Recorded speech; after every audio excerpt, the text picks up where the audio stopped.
a una virgen desposada con un varón que se llamaba José, de la casa de David, y el nombre de la virgen era María. Y entrando el ángel en donde ella estaba, dijo: Salve muy favorecida, el Señor es contigo, bendita tú entre las mujeres. Mujeres en las Escrituras, hay una que se eleva sobre todas las demás, como la más bendecida y la más altamente favorecida por Dios y la más, lo que llamamos universalmente, admirada por las otras mujeres. Ninguna otra mujer es efectivamente más sobresaliente que María. Y ella fue a quien Dios, en su soberanía, eligió entre todas las mujeres que alguna vez hayan nacido, para ser lo que nosotros indicamos el instrumento singular por medio del cual traería al Mesías al mundo. María misma testificó que todas las generaciones la reconocerían como profundamente bendecida por Dios. Que creyera ser algún tipo de súper ser humano piadoso, sino porque ella le fue dada tan notable gracia y privilegio. Aún reconociendo que María fue la más, lo que podríamos decir, extraordinaria de las mujeres, es bueno decir una palabra de precaución contra la tendencia común de ensalzarla demasiado. Ella fue, después de todo, una mujer, no una semidiosa o una criatura mitad deidad que trascendiera al resto de la raza. El punto de su bienaventuranza no es que nosotros pensemos que ella, como a quien podemos solicitar una bendición, sino más bien que ella fue supremamente bendecida por Dios. Las Escrituras nunca se la presenta como fuente o dispensadora de gracia, sino que es ella misma la receptora de la bendición de Dios. Su Hijo, no María, es la fuente de la gracia. Es por eso que Él, Jesús, Él es tan grande y esperada simiente de Abraham, y que en las promesas del pacto habían indicado: en tu simiente serán benditas todas las naciones de la tierra, por cuanto obedeciste a mi voz. Varias tradiciones religiosas y extrabíblicas y muchas mentes supersticiosas han beatificado a María mucho más allá de lo razonable, haciendo de ella un objeto de veneración religiosa, imputándole varios títulos y atributos que pertenecen solo a Dios. Una larga tradición de almas hiperfanáticas, podríamos decir, durante toda la historia ha exaltado equivocadamente su estatus divino. Desafortunadamente, aún en nuestro tiempo, en nuestra era, María y no Cristo es el centro de la adoración y culto religioso de millones de personas que la ven como más accesible y comprensiva que Cristo. La reverencia como la perfecta Madonna, supuestamente intocada por el pecado original, virgen por siempre e incluso corredentora con Cristo mismo. Ahora, en la dogma católica enseña que fue llevada físicamente a lo alto, donde fue coronada reina de los cielos. Su papel actual, de acuerdo con la leyenda católica, es de mediadora e intercesora.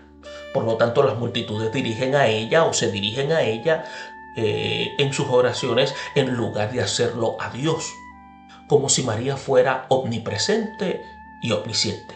De hecho, muchas personas supersticiosas imaginan que ven a María en apariciones, en algunos lugares, en otros, e incluso algunos pretenden que de esta manera entrega profecías al mundo. Y en esta extrema, lo que llamamos ingenuidad sobre las apariciones de María, algunas veces alcanzamos lo que se llaman proporciones de carácter ridículo. Recordamos, por ejemplo, en el año 2004, que en un sándwich de queso se había vendido a $28,000 en una subasta porque supuestamente tenía la imagen de María grabada en forma sobrenatural en la superficie de ese sándwich. Unos meses más tarde, miles de fieles en Chicago habían construido un santuario improvisado a María en el pasaje peatonal de una autopista subterránea porque alguien había declarado ver una virgen en tintes de sal sobre la pared de hormigón. Nada menos que el Papa Juan Pablo II había declarado su total devoción a María. Dedicó su pontificado a ella y tenía lo que se llamaba una M por María bordada en su indumentaria papal. Le oraba, le daba el crédito de haber salvado su vida e incluso dejó el cuidado de la Iglesia Católica Romana a su voluntad. Roma desde hace mucho fomenta el culto mariano y la superstición sobre María, y también es más popular hoy que nunca antes. Muchos homenajes en honor de María en las iglesias católicas alrededor del mundo hacen que la centralidad y la supremacía de Cristo se vea a menudo absolutamente lo que llamamos oscurecida por la adoración a María. Esta adoración a ella no tiene fundamento bíblico. En efecto, es completamente contraria a lo que las Sagradas Escrituras nos enseñan expresamente. Pero la tendencia de hacer de María un objeto de adoración no es algo nuevo. Aún durante el ministerio terrenal de Jesús, por ejemplo, hubo algunos que mostraban una reverencia indebida a María a causa de su papel como su madre. En una ocasión, cuenta la Escritura, una mujer en la muchedumbre que había levantado su voz y dijo: «Bienaventurado el vientre que te trajo y los senos que mamaste». Y su reacción dicen que fue de regaño. Antes, bienaventurados los que oyen la palabra de Dios y la guardan, como dice el evangelista Lucas en el capítulo 11, versículos 27 y 28. María misma fue lo que se llama un alma sencilla, quien mantuvo en forma consistente un perfil bajo en los relatos sobre la vida de Jesús en los evangelios. La Escritura expresamente desenmascara algunas de las principales leyendas acerca de ella. La idea de que permaneció completamente en virginidad, por ejemplo, es imposible de reconciliar con la idea de que Jesús tuvo medio hermano que son nombrados en las Escrituras junto a ambos padres, José y María. Preguntamos, ¿no es este el hijo del carpintero? ¿No se llama su madre María y sus hermanos Jacobo, José, Simón y Judas? Como dice Mateo en el capítulo 13, versículo 55. Se llama su madre María. Ahora, más adelante vemos que en Mateo 1:25 dice que José se abstuvo de tener relaciones íntimas con María solo hasta que dio a luz a su primogénito. Y le puso por nombre, dice la Escritura, que Jesús. De ninguna lectura natural del pleno sentido de la Escritura es posible suponer la idea de virginidad perpetua de María. Su inmaculada concepción y su supuesta pureza no tienen de igual modo ningún fundamento bíblico. La alabanza abierta del término en latín del Magnificat de María, en la cual habla de cómo su Salvador, dejando así implícito el testimonio de sus propios labios, en la cual ella necesitaba redención. En el contexto bíblico, tal como eso solo puede referirse a la salvación del pecado, podemos entonces indicar que María estaba en efecto confesando su propia pecaminosidad. Así, lejos de retratar a María como lo que llamamos un halo y una mirada celestial en su rostro, las Escrituras la presenta como una joven sencilla de cualidades comunes en una aldea campesina de una región pobre de Israel, comprometida con su novio de la clase trabajadora que se ganaba la vida como el carpintero. Si usted hubiera encontrado a María antes de que su primogénito fuera milagrosamente concebido, no le habría llamado la atención en lo absoluto. Difícilmente podría haber sido más simple o humilde. Por todo esto, cuanto ser más estimado, podríamos decir, sabemos de su entorno y su condición social, y muy poco de su vida o su apariencia, que podría ser lo que se llamaba algo como extraordinario, pero prácticamente su vida era de carácter ordinario. Es por eso que la herencia de María, no obstante, ella tenía algunos antepasados de carácter ilustre. Lucas, el escritor, nos da lo que se llama, lo que conocemos su genealogía en detalles. Y eso usted lo puede encontrar en el capítulo 3, versículos 23 al 38. De la misma manera, el evangelista Mateo igualmente pone una lista a los de José en Mateo 1:16. Tanto José como María descendían de David.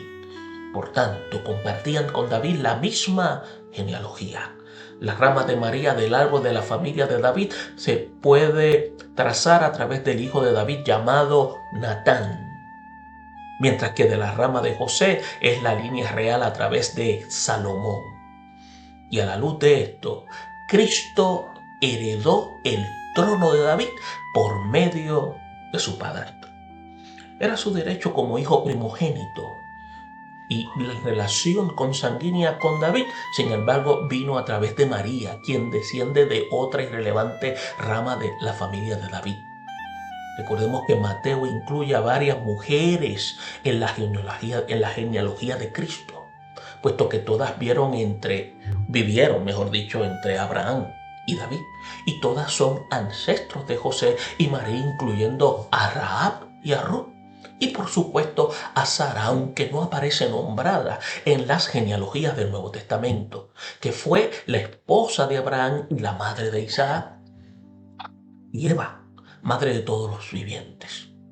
Ahora, en consecuencia, con la excepción de Ana, cada una de estas mujeres que hemos señalado fueron antepasados de María y aparecen haber heredado los mejores rasgos de cada una de ellas. Y es por eso que, como María, vamos a ver cómo refleja los mejores aspectos del carácter, en este caso, de Ana. Y lo más significativo de todo es que su fe fue un extraordinario ejemplo del tipo de fidelidad que Jesús bendijo. Fue sincera, de adoración ferviente, inocente en su confianza con el Señor y dependiente de Él en todo. Fue entonces que se encontró inesperadamente inserta en el mismo papel que cada una de sus ilustres antepasadas había anhelado cumplir.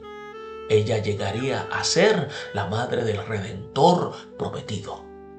Y es por eso que el anuncio que se puede leer a través de Lucas 27-28 es lo que cambia su vida. Cuando lo encontramos en esta declaración, un arcángel se le aparece sorpresivamente y sin toque de trompeta le anuncia el plan maravilloso de Dios. Las Escrituras simplemente le dice al 6º mes al ángel Gabriel, que fue enviado por Dios a una ciudad de Galilea llamada Nazaret, a una virgen desposada con un varón que se llamaba José, de la casa de David, y el nombre de la virgen era María. María es el equivalente en hebreo a Miriam, y el nombre puede derivar de la palabra hebrea, escuche bien, amargo. Como vimos en la historia de Ruth, su suegra Noemí se refiere a sí mismo como Mara, en asociación a la amargura de sus pruebas. La vida de la joven María podía muy bien haber estado llena, podríamos decir, de amargas tribulaciones. Su pueblo natal era una comunidad desamparada en el distrito pobre de Galilea. Nazaret, recuerde que soportó genialmente el fuerte rechazo de al menos de sus futuros discípulos. Cuando Felipe le dijo a Natanael que había encontrado al Mesías y al ungido y que era Galileo de Nazaret, y vemos cómo Natanael hace el comentario que si de Nazaret puede salir algo bueno. María había vivido allí toda su vida, en una comunidad donde con franqueza las cosas buenas eran probablemente muy pocas. De aquí y de allá, en la escritura se pueden observar y obtener otros detalles sobre el entorno de María. El Evangelio de Juan, el capítulo 19, versículo 25, se menciona de que tenía una hermana. Ahora, el texto bíblico no ofrece datos suficientes que permitan identificar con exactitud a esa hermana, pero obviamente fue una discípulo de suficiente cercanía a Jesús como para estar presente con las otras fieles mujeres en la crucifixión. María era además una pariente cercana de Elizabeth, madre de Juan el Bautista, como aparece en el Evangelio de Lucas, en el versículo 36 del capítulo 1. La naturaleza de esta relación no está especificada. Podría haber sido prima, Elizabeth pudo haber sido la tía de María. El relato de Lucas describe a Elizabeth como ya en su vejez. María, por otra parte, parece haber sido una joven. En efecto, en la época de la Anunciación, María probablemente era una adolescente. La costumbre de esa cultura era que las niñas se comprometieran cuando tenían apenas unos 13 años. Los matrimonios eran por lo general lo que nosotros llamamos arreglados por el novio o sus parientes con los padres de la niña. María estaba comprometida con José, respecto de quien no sabemos casi nada excepto que era carpintero y un hombre correcto. La Escritura lo señala, que es muy clara al enseñar que María era una virgen cuando Jesús fue milagrosamente concebido en su vientre, usando en un término en el griego que permite, o mejor dicho, que no permite ningún matiz sutil del significado. La llama virgen en 2 ocasiones. Es bien claro decir de la Escritura y el propio testimonio de María, que es que ella nunca había tenido contacto íntimo con ningún hombre. Su compromiso con José era un acuerdo legal conocido como el Kiddushin, que es una cultura que duraba por lo general un año. Y desde el punto de vista legal, el Kiddushin o el noviazgo era tan obligatorio como el matrimonio mismo. La pareja era considerada como marido y mujer y solo un divorcio legal podía disolver el contrato de matrimonio. Pero durante ese tiempo la pareja vivía separada el uno del otro y no tenían relaciones físicas de ninguna manera. Uno de los principales puntos del Kiddushin era demostrar la fidelidad de ambos. Y cuando el ángel se apareció a María, ella estaba formalmente unida a José por el Kiddushin. Describe el encuentro de María, el evangelista Lucas, con el ángel. Y dice que entregando el ángel en donde ella estaba, dijo: salve muy favorecida, el Señor está contigo, bendita tú entre las mujeres. Mas ella, cuando le vio, dice la Escritura, se turbó por sus palabras y pensaba que la salutación sería esta. Entonces ella se queda prácticamente en ese estado como aturdida, de manera momentánea. Y cuando le vio, como dice la Escritura, volvemos y repetimos, se turbó. Entonces María le dice, o mejor dicho, el ángel le dice a María: no temas, porque has hallado gracia delante de Dios. Y ahora concebirás en tu vientre y darás a luz a un hijo. Y llamarás su nombre Jesús. Y este será grande, será llamado Hijo del Altísimo.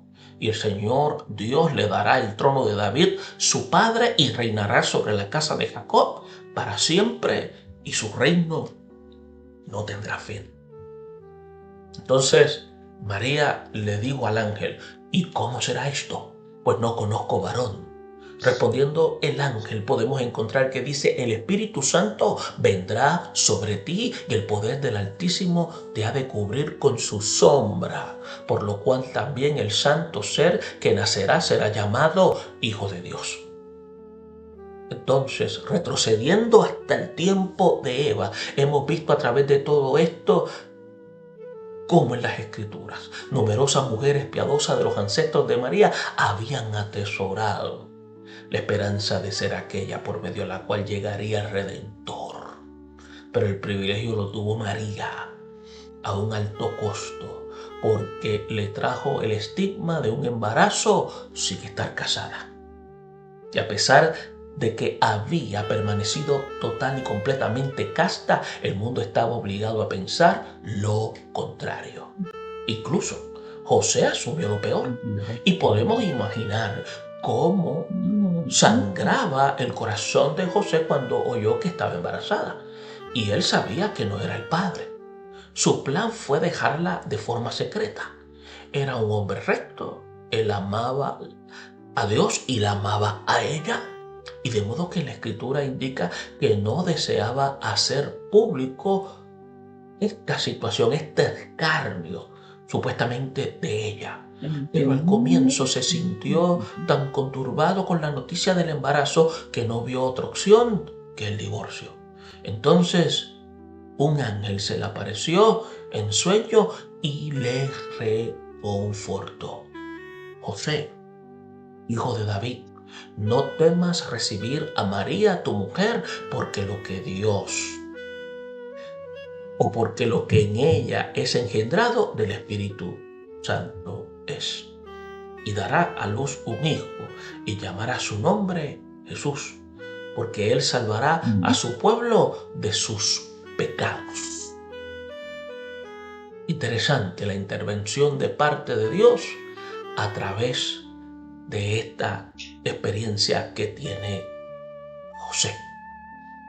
Y es por eso que en el sentido común sugiere que María debe haber anticipado todas estas dificultades en el momento en que aquel ángel le había indicado que concebiría un hijo. Su alegría y su asombro al saber que sería la madre del Redentor podía, no obstante, verse moderada significativamente por el horror del escándalo que le esperaba. Pero conociendo el costo y pensando esto en contra del inmenso privilegio de llegar a ser la madre del Salvador, María se rindió a sí misma de manera incondicional, diciendo tan solo: he aquí la sierva del Señor, hágase conmigo conforme tu palabra. No hay evidencia de que María reflexionara sobre los efectos que el embarazo podría tener sobre la reputación. Instantánea y humilde y gozosamente se sometió a la voluntad de Dios sin ninguna duda ni interrogante. Difícilmente podía haber tenido una respuesta más piadosa ante el anuncio del nacimiento de Jesús. Y esto demostró que era una joven de fe madura y una creyente del Dios verdadero. Muy pronto se haría evidente su gran regocijo por el plan de Dios. Es por eso que la respuesta de María, llena de júbilo y rebosando de alabanza, se apresuró a ir a la aldea de la montaña para visitar a su amada pariente Elizabeth. Y no hay sugerencia de que María estuviera escapando de la vergüenza de su embarazo prematuro. Al parecer simplemente deseaba un alma gemela con quien compartir explícitamente su experiencia. El ángel había informado a María sobre la preñez de Elizabeth también. Así que también esperaba a su primer hijo por medio de un nacimiento milagroso anunciado por el ángel. Y es algo que tenemos que tener en claro. Aunque Elizabeth tenía más edad, quizás, como algunos comentan, cerca de los 80, y nunca había podido concebir, y María estaba al comienzo de la vida. Ambas habían sido sobrenaturalmente bendecidas por Dios en este aspecto. Era una situación perfecta para que dos mujeres dispusieran de tiempo para regocijarse juntas en la bondad del Señor. Es por eso que la respuesta inmediata de Elizabeth al oír la voz de María le dio a esta una confirmación independiente de todo lo que el ángel le había dicho. La escritura indica, cuando dice, y aconteció que cuando oyó Elizabeth la salutación de María, la criatura saltó en su vientre. Y Elizabeth fue llena del Espíritu Santo y exclamó a gran voz y dijo, bendita tú entre las mujeres y bendito el fruto de tu vientre.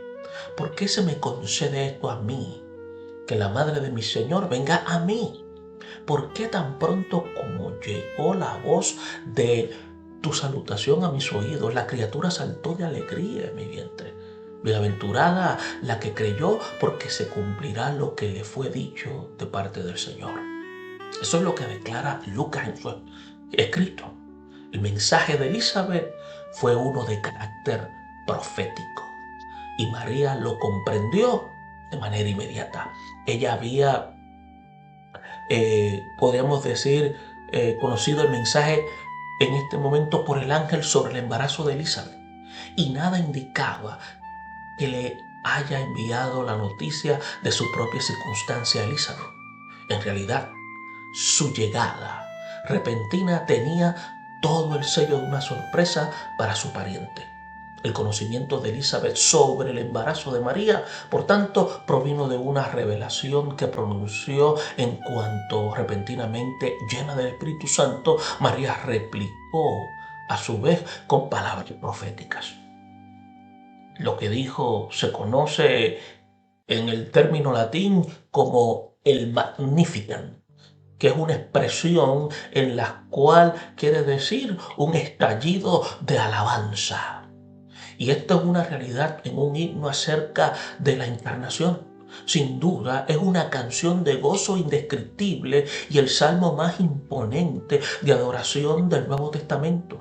Es igual a cualquier salmo del Antiguo Testamento y, como lo habíamos indicado antes, conlleva una fuerte semejanza con el famoso himno de alabanza de Ana por el nacimiento de Samuel. Y está pleno de esperanza mesiánica, de lenguaje escritural y de referencia al pacto con Abraham. Cuando dice, y usted lo analiza, engrandece mi alma al Señor y mi espíritu se regocija en Dios mi Salvador, porque ha mirado la bajeza de su sierva. Pues he aquí, desde ahora me dirán bienaventurada todas las generaciones, porque me ha hecho grandes cosas el poderoso. Santo es su nombre. Y su misericordia es de generación en generación a los que le temen. Hizo proezas con su brazo. Esparció a los soberbios en el pensamiento de sus corazones. Quitó de los tronos a los poderosos y exaltó a los humildes. Y a los hambrientos colmó de bienes y a los ricos envió vacíos. Socorrió a Israel su siervo, acordándose de la misericordia de la cual habló a nuestros padres, para con Abraham y su descendencia para siempre. Por eso en Lucas, capítulo 1, versículo 46 al 55, vemos toda esta declaración. Y es claro que el joven corazón y la mente de María estaban ya totalmente saturados con la palabra de Dios. Ella incluía no solo los ecos de dos de las oraciones de Ana, como habla primero de Samuel, capítulo 1, versículo 11, y capítulo 2, del 1 al 10, sino además varias otras alusiones a la ley, los salmos y los profetas. Y es por eso que también aquellos que canalizan sus energías religiosas a la veneración de María harían bien en aprender de ella. Dios es el único a quien ella exaltó. Y es notable la forma en que alabó la gloria y la majestad de Dios mientras reconocía su propia humildad en forma reiterada. No hizo abstención de lo bueno ni de sí misma, sino que elogió al Señor por sus atributos, proclamándolo como el único y supremo Señor, por su poder, su misericordia y su santidad. Libremente confesó las grandes cosas que Dios hizo por ella y no al revés. Toda la alabanza habla de la grandeza de Dios, de su gloria, de la fuerza de su brazo y de su fidelidad a través de las generaciones. La adoración de María era evidente del corazón. Estaba conmovida por la maravilla de su gracia. Parecía completamente asombrada por las grandes cosas que el Señor hacía tan inmerecidamente en ella. Esta no era una oración de alguien que alegaba haber sido concebido en una forma inmaculada, sino más bien sin la corrupción del pecado original. Era, por el contrario, el regocijo feliz de quien reconocía íntimamente a Dios como su Salvador. Podía celebrar el hecho que la piedad de Dios está por sobre los que le temen, porque ella misma tenía temor de Dios y había recibido su piedad, y supo de primera mano cómo Dios exalta al humilde y satisface al hambriento con buenas cosas. Pues ella misma era humilde, pecadora, que había tenido hambre y sed, no obstante su rectitud ya había sido saciada. Y era costumbre en las oraciones judías recitar la fidelidad anterior de Dios para con su pueblo. María continuó esa tradición y es por eso que aquí, de manera abreviada, recordó cómo Dios había ayudado a Israel dando cumplimiento a todas sus promesas. Ahora, su propio Hijo sería la satisfacción viviente de la promesa guardada de Dios. No es de asombrarse que el corazón de María estuviera rebosando con tal alabanza. La relación con su Hijo en todo el ministerio terrenal de Cristo, vamos a ver que ella aparece solamente en 3 ocasiones. En 2 de esas oportunidades, Jesús mismo negó explícitamente la idea de que la autoridad terrenal que tenía sobre él como su madre le diera derecho a intervenir sobre cualquier aspecto de su ministerio. Por supuesto, hizo esto sin el más mínimo gesto de falta de respeto, ya que solo deseaba resaltar que María no era en absoluto una mediadora de su gracia. La primera de estas ocasiones usted puede verla cuando se presenta en las bodas de Caná y cuando Jesús realizó ese primer milagro. El apóstol Juan también nos recuerda lo que ocurrió. Dice, y faltando el vino, y la madre de Jesús le dijo, no tienes vino. Como dice el versículo 3 del capítulo 2 de Juan, el anfitrión de la boda era sin duda un amigo íntimo de la familia, al que María apreciaba mucho. Y se tiene que notar que en el versículo 1 dice, y estaba allí la madre de Jesús. Pero el versículo 2 añade, y fueron también invitados a la boda Jesús y sus discípulos. María insistió evidentemente para ayudar a coordinar la recepción para su amigo. Por lo tanto, ella fue una de las primeras en darse cuenta de que el vino disponible no era suficiente. María además sabía muy bien que Jesús tenía los medios para solucionar aquel embarazoso inconveniente de la reunión social y le estaba solicitando con habilidad que hiciera algo para resolverlo. No está claro que ella haya previsto la clase de milagro que Jesús realizaría y podría haber estado sugiriéndole una declaración apropiada que ayudara a mitigar lo que llamamos el bochorno de los anfitriones. O lo que parece más probable, tenía completamente claro que él era el profeta a quien Moisés anunció y esperaba, tal como Moisés lo había hecho tan a menudo, que hiciera un milagro para suplir lo que faltaba. No hizo ninguna petición ostensible, pero su significado fue obviamente explícito para con su Hijo Jesús. Por su parte, Jesús tenía toda la intención de reabastecer milagrosamente de vino, porque eso es lo que posteriormente realizó. Él nunca fue propenso a vacilar, dudar o cambiar su mente.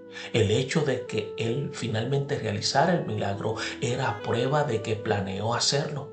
Pero la Escritura sugiere que su respuesta a María fue algo brusca. Fue tan directo como María había sido con él. Por eso cuando vemos Jesús le dijo, ¿qué tienes conmigo, mujer? Aún no ha venido mi hora. Déjeme decirle, no estaba siendo rudo y nada indica que María se haya sentido ofendida, acongojada a la respuesta de Jesús. En la cultura judía, dirigirse a otra persona, en este caso, en el término mujer, era una acción de formalidad típica. Era brusco sin ser pertinente, pero en el aspecto apacible y reproche de sus palabras y su tono no había una escapatoria. La pregunta, ¿qué tienes conmigo? Es un desafío visto que aparece en las Escrituras y conllevaba un claro tono de desagrado y de fuerte amonestación. Sin embargo, no hay ninguna sugerencia de que María lo tomara como una afrenta. Su intento no fue ofender, sino corregir e instruir. María debe haber recordado un incidente similar años anteriores, como un joven recién entrado en la adolescencia, Jesús, que se había separado de sus padres en el templo, después de una frenética búsqueda lo encontraron y María suavemente le respondió por preocuparlos y él le replicó con lo que parece fue genuino el asombro. ¿Por qué me buscabais? ¿No sabéis que en los negocios de mi padre me es necesario estar? Él estaba en efecto rechazando cualquier noción sobre los intereses de su Padre terrenal que jamás podrían estar por encima de la autoridad de su Padre celestial. Aquí, en la boda de Caná, su mensaje para María fue similar. En asuntos espirituales, la función terrenal de María no le daba ningún derecho para intentar manejar su misión, puesto que debía cumplir a cabalidad la voluntad del Padre en el tiempo propicio. Como hombre, escuche bien, Él era su hijo, pero como Dios, Él era su Señor. No le correspondía, por tanto, darle órdenes en asuntos espirituales. El modo en que él le habló simplemente le recordó ese hecho sin mostrarle ninguna falta de respeto. Entonces convirtió el agua en vino. Después de eso, María siempre permaneció en un segundo plano. Ella nunca buscó ni aceptó la clase de preeminencia que tantos parecen empecinados en imponerle. Tampoco intentó interceder otra vez ante él por milagros, favores especiales o otras bendiciones en representación de amigos o parientes o alguien más. Solo la más absoluta necedad hace que muchos imaginen que ha usurpado esa función desde su posición. María apareció otra vez duramente el ministerio terrenal de Jesús cuando la multitud que seguía a Jesús era más grande que nunca. Es por eso que el evangelista Marcos dice que ni siquiera tenían tiempo para comer. Los miembros de su propia familia empezaron a preocuparse, pero era por la seguridad y concluyeron equivocadamente. Por cierto que no estaba en sus cabales. Ahora, las escrituras indican que fueron hasta él, intentando alejarlo de la multitud y de las pesadas demandas que le hacían. Entre tanto, algunos escribas vinieron de Jerusalén y acusaron a Jesús de echar fuera demonios en el poder de Beelzebú. Ahora, el evangelista Marcos pinta un cuadro vívido de caos, oposición y grandes multitudes con todo tipo de necesidades, presionando a Jesús. Fue en este contexto que vinieron los miembros de su familia inmediata, a tratar de sacarlo de en medio de la muchedumbre por su propia seguridad. Es por eso que el evangelista Marcos también nos cuenta lo sucedido y viene después a sus hermanos y a su madre. Quedándose afuera, dice, enviaron a llamarle. Y la gente que estaba sentada alrededor de él le dijo: tu madre y tus hermanos están afuera y te buscan. Y él le respondió: ¿quién es mi madre y mis hermanos? Y mirando a los que estaban sentados alrededor de él, dijo: he aquí mi madre y mis hermanos. Porque todo aquel que hace la voluntad de Dios, esa es mi madre y mi hermano, y mi hermana y mi madre. Jesús envió el mismo mensaje otra vez, hasta donde concernía a su trabajo espiritual. Sus parientes terrenales no tenían más derechos que cualquier otra persona. Por tanto, él no puso a María en ningún plano de exaltación sobre sus otros discípulos. Él conocía mejor que ella los límites de su poder humano. No dejaría de hacer, aunque lo presionara, lo que tenía que hacer. No sería interrumpido ni se permitiría salir del camino, aunque fuera por una sincera inquietud de carácter maternal. Y como siempre, tenía que concentrarse en los asuntos de su padre y no necesitaba consultar a María para ello.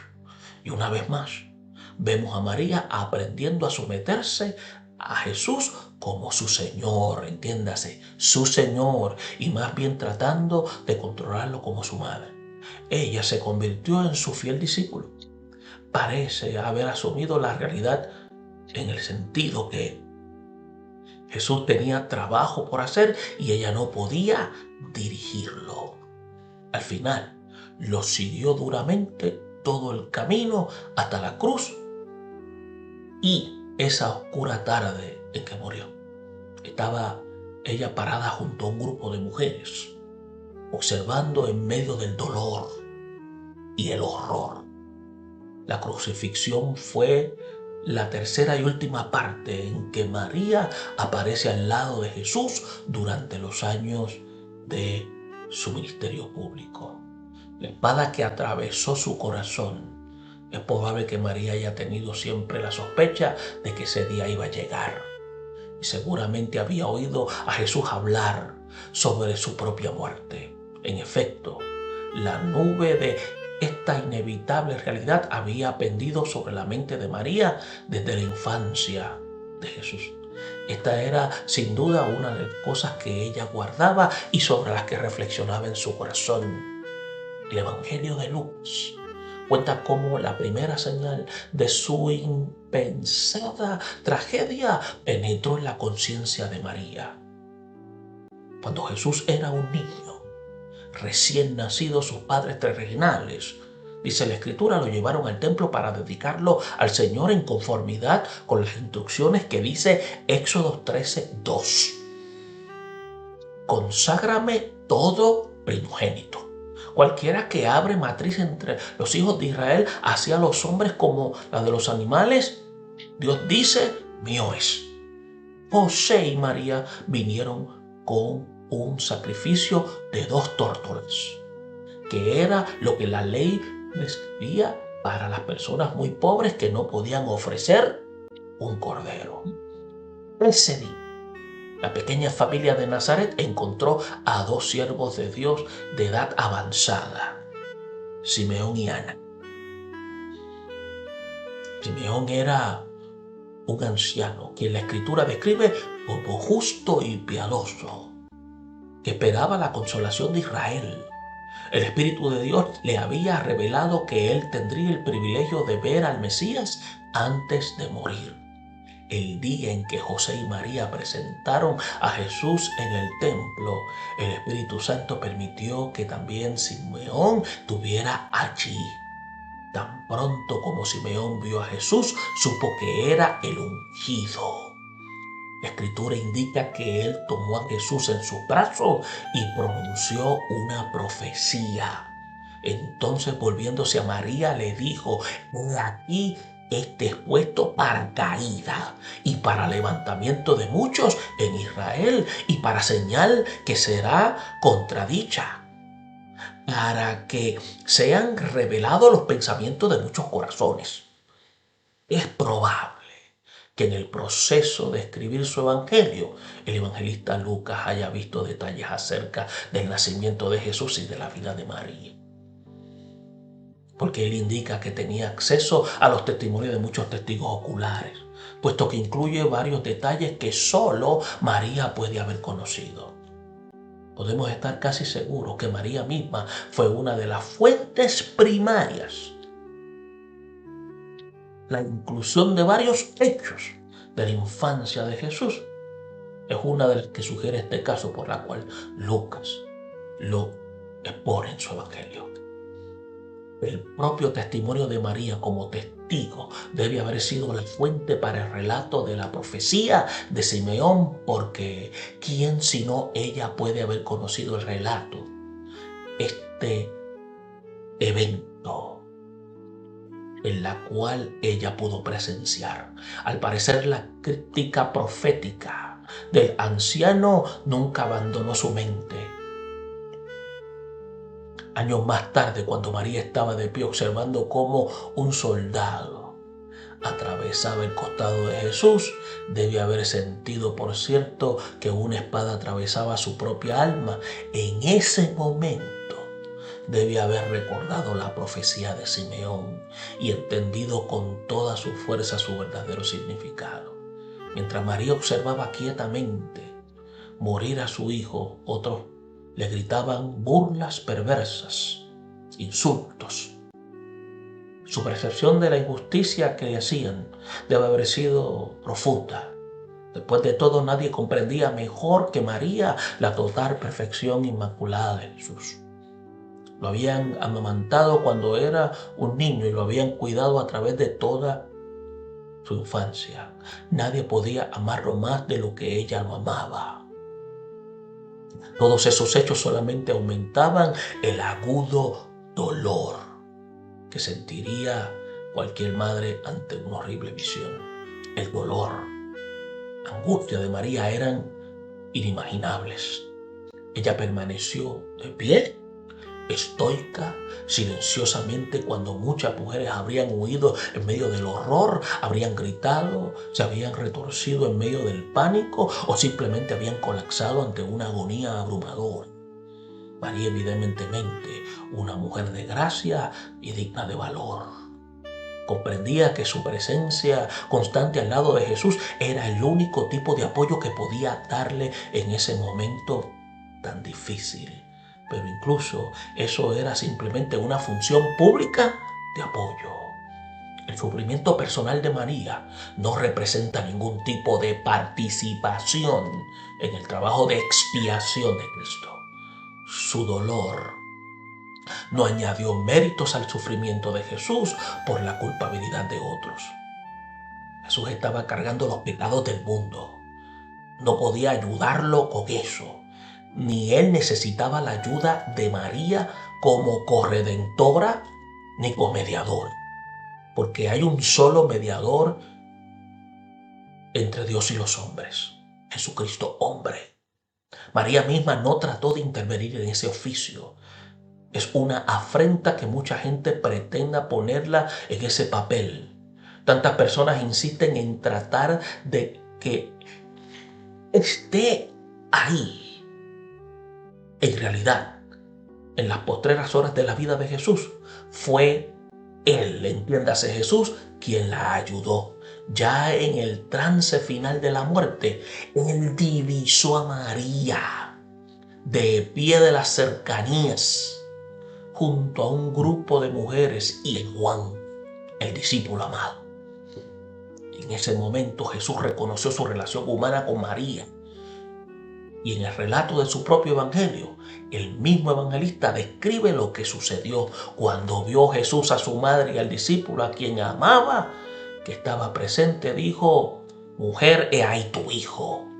Después dijo al discípulo: he ahí tu madre. Y desde aquella hora el discípulo la recibió en su casa. Así que uno de los últimos actos terrenales antes de la entrega de su vida fue asegurarse de que por el resto de sus días María fuese atendida apropiadamente. Y ese acto resume la relación entre María y su hijo primogénito. Ella fue su madre terrenal, pero él fue su Señor eternal. María entendió y asumió esta relación. Se inclinó ante su autoridad en asuntos celestiales, al igual que en su infancia. Estuvo sujeto a su autoridad materna en asuntos terrenales. Como madre ella tenía a la vez que proveer para sus necesidades, pero en un sentido último y eternal. Él fue su salvador y proveedor. María fue diferente a todas las madres. Las madres piadosas están típicamente absortas en las tareas de preparar a sus niños a la eternidad. El Hijo de María era el Señor y Creador del cielo. Con el tiempo ella llegó a percibir la absoluta importancia de esta verdad y hacía rebosar su corazón y llegó a ser discípulo y adorador. Su relación maternal con su Hijo fue a un segundo plano. En el momento en la cruz, cuando Jesús puso a su madre al cuidado de Juan, formalmente marca el fin de la relación terrenal de María con Jesús. Después de la muerte de Jesús, María aparece solo una vez más en las Escrituras. Es por eso que en la crónica de Lucas sobre la iglesia primitiva es citada entre los discípulos que estaban orando juntos en Jerusalén en el día de Pentecostés. Usted lo puede encontrar en Hechos 1:14. Su nombre nunca es mencionado en las epístolas. Está claro que la iglesia primitiva nunca pensó en hacer de ella un objeto de veneración religiosa, como muchos lo han hecho en los siguientes anales de varias tradiciones cristianas. María misma nunca reclamó, pretendió ser nada más que una humilde servidora del Señor. Fue extraordinaria porque Dios la usó de una manera extraordinaria. Claramente pensaba de sí misma como alguien ordinaria. Es presentada en la Escritura como un instrumento a quien Dios usó en el cumplimiento de su plan. Y ella nunca tuvo ninguna pretensión de ser una administradora de la agenda divina y nunca le dio a nadie algún encargo para recordarla como una mediadora en la dispensa de la gracia divina. La baja perspectiva, reflejada en el concepto latino de Magnificat de María, es el mismo simple espíritu de humildad que marcó la vida y su carácter. Es verdaderamente lamentable que la superstición religiosa haya convertido a María en un ídolo.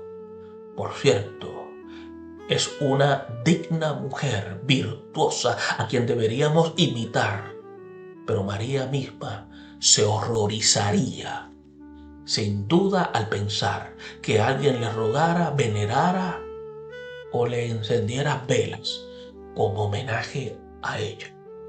Su vida, su testimonio apuntan consistentemente a Jesucristo, el que fue objeto de adoración. Fue el que reconoció como su Señor. Él fue el quien confió en ella siempre. Por lo tanto, el ejemplo de María, visto a la luz pura de la Escritura, nos enseña a hacer lo mismo. Que ella puso sus ojos en Jesús. Bendiciones. O que creyera ser algún